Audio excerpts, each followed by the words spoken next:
So to dive into the Upgrade Man journal, uh, last guest, Phillip Lanier, shared this, and I thought it was perfect for our conversation. He shared this quote: "It is better to be a warrior in a garden than a gardener in a war."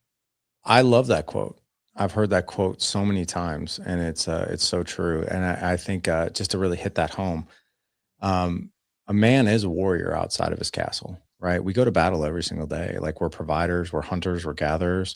And what a lot of guys do is and me included too. It's like, well, I'm providing. Like, isn't that enough? But we also take that same personality into our families. And you can't be the warrior inside the castle, but you can't be the soft guy either. I'm not saying that, but you've got to be that, like what GS Youngblood talks about, like being that calm, responsive man who leads with structure and provides safety.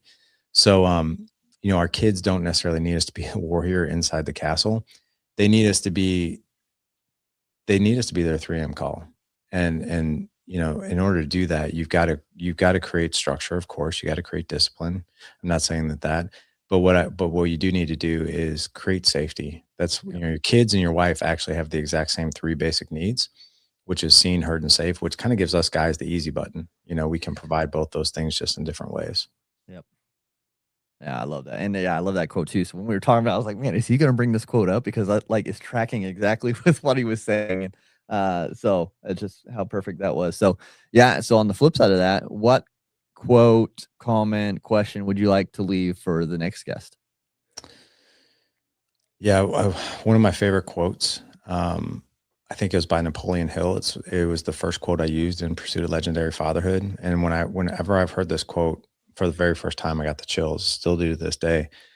The definition of hell is being on your deathbed and meeting the man that you could have become. And just to give some context to that is, I'm a big fan of not leaving anything on the table when it Yeah. comes to all of these things that we've talked about. And like my 18-year-old is leaving for college in 50 days. And while I'm sad to see him go, my wife and I had a conversation about it. She's like, "Do you regret anything?" And I had to, I had to really think on that. Mhm.